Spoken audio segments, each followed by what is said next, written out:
What's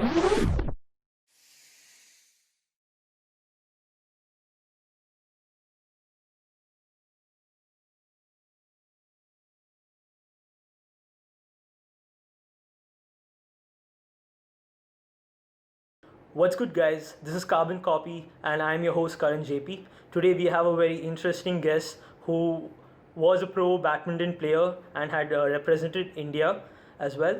And right now he's facing, or I would say he has taken the entrepreneur life, and he has introduced a product called Tournament OS, which is an application which helps event management companies to host big sporting tournaments. So to explain about the app and how the journey all started for Mr. Aditya Elango, let's just bring him in.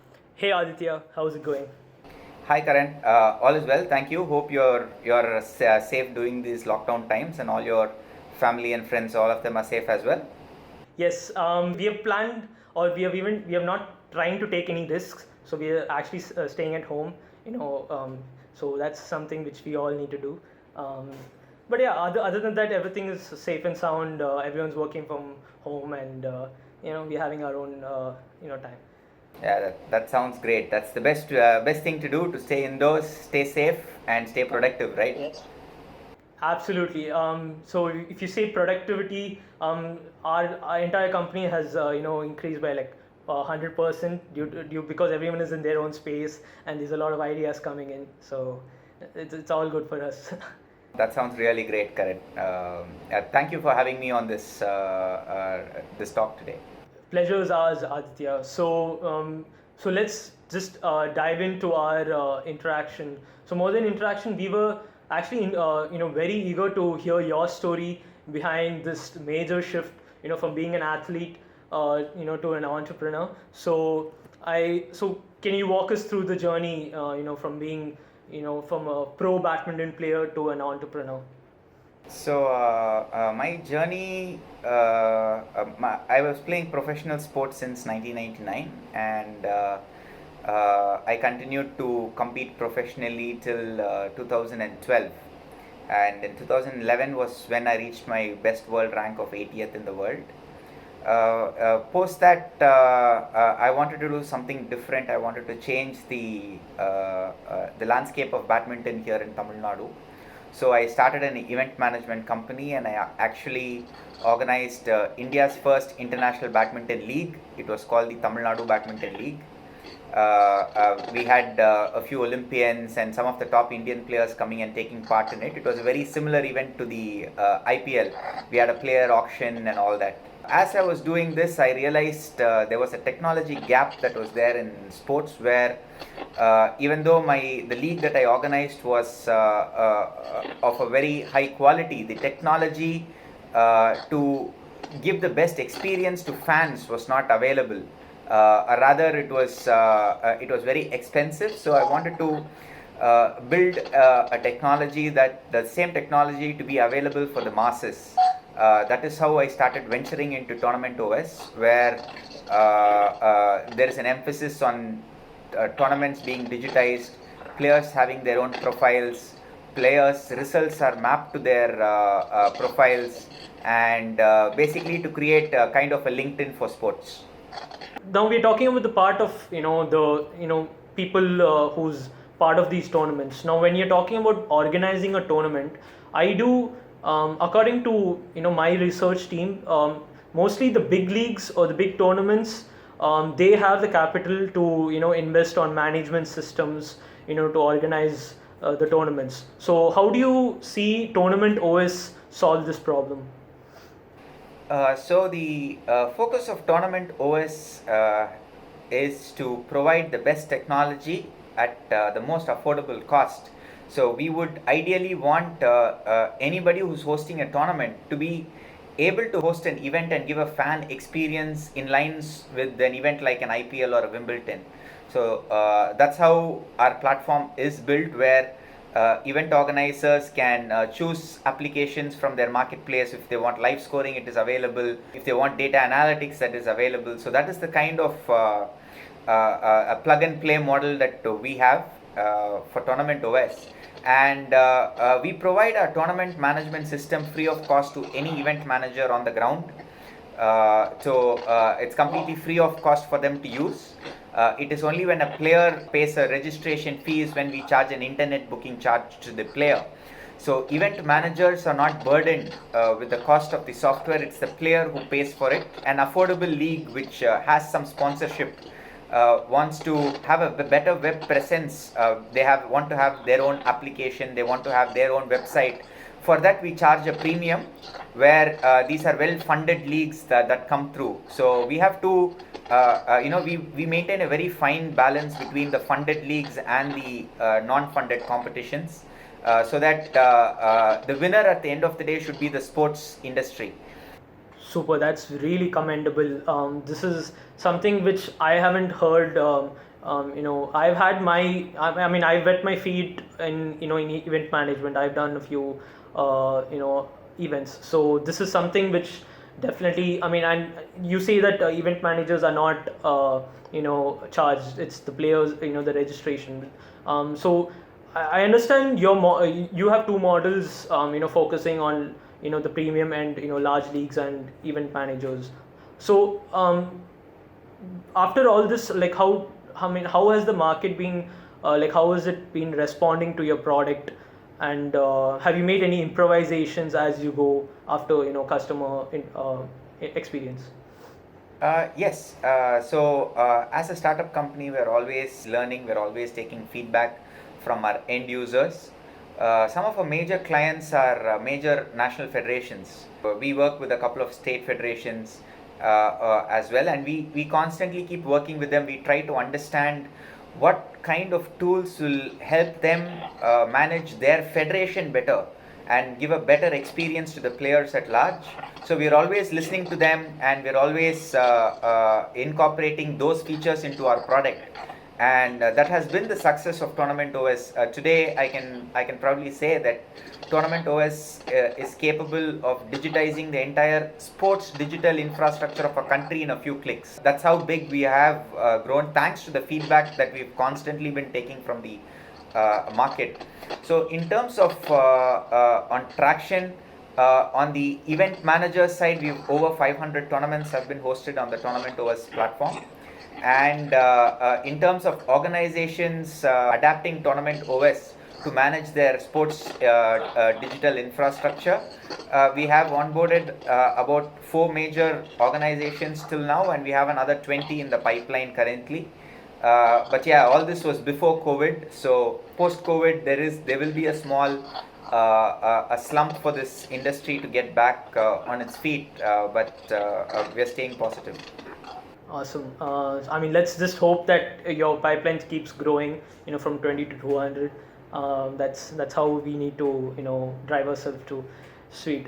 So now I understand this product is majorly for sporting tournaments. So my understanding is this only stuck to physical sports, or is there any expansion into other avenues? Because like when you talk about sports, there's always gaming, and definitely it's a $1 billion industry worldwide. So what is your product expansion into these avenues? So initially, when we started Tournament OS, we were looking only at the physical sport. But as we dwelled deeper into it, we understood that there is a new category of sport that is being recognized today, which is the esports. And typically going forward into the future, there's likely the lines between esports and physical sports is going to get smaller and smaller.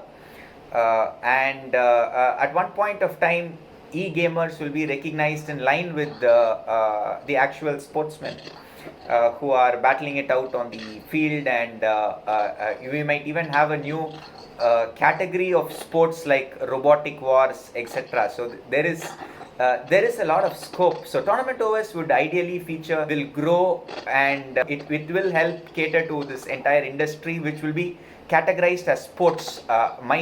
My thought process is the future will not be, we won't be saying esports, physical sports, and robo wars or drone wars. They'll all be together. It'll all be considered sport. So Tournament OS will be able to host each and every one of them. I mean, I understand. I mean, you're the founder for Tournament OS, and I mean, we've already spoken about that. This lockdown has given a big hit to the industry as well. So, have you made any tough decisions, um, and have you taken anything else to cope up with the situation?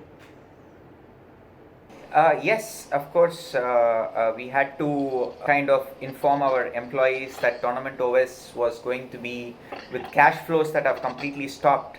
That we had to kind of conserve our cash, and we would be reopening the office only in September. Typically, that is when we anticipate the sports market is going to open again. Of course, subject to a lot of factors like the government and etc. So that's something that we had to convey to our team members, and also we had to convey about the remuneration that was going to be discounted for this period. They were not going to be getting the full remuneration possible. We've also told them that if they find greener pastures somewhere, we would be very happy to support them. But we expect all our team members, because they love our company, and we expect all of them to be back with us in September. I mean, that's the drive we all need. I mean, as team members, the love and the support we give to our companies, that's what stands out, and eventually that shows in how well the product is as well. So great. So let's just I mean, now we've been talking about a lot about business and the industry. Let's just take I mean, just let's relax and talk about ourselves during this lockdown. So I mean, we have had like almost 40 days in our hand, personally. So I mean, they say it takes 21 days to develop a habit, or discover something which gives you inner happiness. So have you found out anything for yourself? Yes, I'm trying to look at the smaller things in life. Spending time with family a lot more than what I used to. That's a blessing in disguise, I would say. Other than that, just reading a lot, which I always done. Trying to learn from industry experts about how the market is going to reopen, and what are the huge changes that are going to come. So on a personal note, just trying to, as you said, develop new habits, take better care of health, and trying to make a lifestyle choice that we can continue to be so going forward into the future, a little more sustainable. Awesome. You just spoke like a typical sports athlete, fitness and health and stuff, which is great. If I ask you one thing, the most I mean, what is the most thing which you miss, and you would definitely do that once this all resumes? Apart from going back to our office, yes, I would love to get back onto the badminton court and have a couple of games with my students and friends there. That's something that I would definitely want to do. Maybe catch up on a couple of good movies. I'm looking forward to Tenet hitting the theaters. Yes. So that's something that I'm really looking forward to. So that's something that I would definitely do. And maybe go out for a nice lunch or dinner. I guess that's about it. Oh, that's superb. So, I mean, so Aditya, if I can ask you, are you married, or are you still a bachelor? No, I'm married, and I'm a very new father as well. I have a 5-month-old daughter. Oh, congrats. Kind of a blessing in disguise that I get to spend more time with my family. That's pretty sweet, man. I mean, in a way, it's helping you, with family time, and I mean, congrats on your newborn as well. Thank you very much, Karan. I mean, this particular videocast has been, I mean, we have learned a lot about the event management industry and the sports industry from you, and definitely, for the viewers, this is something which they could, take back, and if they are also starting something similar, it would definitely help them. So maybe on this note, I mean, I would definitely love to raise a toast with you. I hope you have your coffee mug as well. I have it right here. So let's raise a toast, to your success for Tournament OS, and for every innovative product you develop in the future. Yeah, a toast to all. All of you stay safe, and wishing you all the best. Good.